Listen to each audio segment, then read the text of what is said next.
அஸ்ஸலாமு அலைக்கும். Welcome to மினாப்பா மிக்சிங் சேனல். இன்றைக்கி நம்ம என்ன பார்க்க போகிறோன்னா கத்திரிக்காய் சம்பல் செய்வது எப்படி.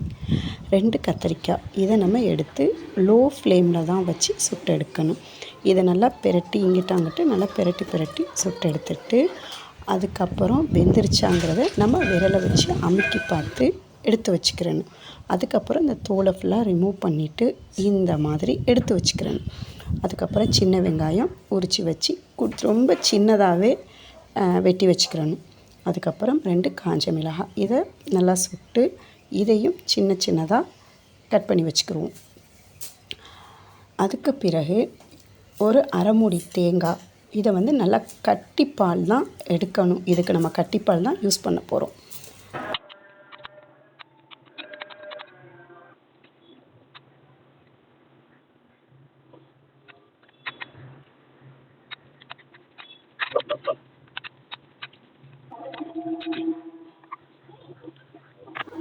நம்ம எடுத்து வச்ச அவ்வளோ பாலையும் இதில் சேர்த்துறாமல் கொஞ்சம் கொஞ்சமாக தான் சேர்க்கணும்.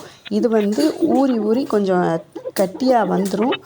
ஆனால் கொஞ்சம் கொஞ்சமாக நம்ம சேர்த்துட்டு அதுக்கப்புறம் பால் மீதம் இருந்தால் அதை தூக்கி வச்சிடலாம். இந்த மாதிரி இருந்தால் போதும். என்னுடைய இந்த வீடியோ பிடிச்சிருந்துச்சுன்னா லைக் பண்ணுங்கள், ஷேர் பண்ணுங்கள், கமெண்ட் பண்ணுங்கள், சப்ஸ்கிரைப் பண்ணுங்கள். தேங்க்ஸ் ஃபார் வாட்சிங்.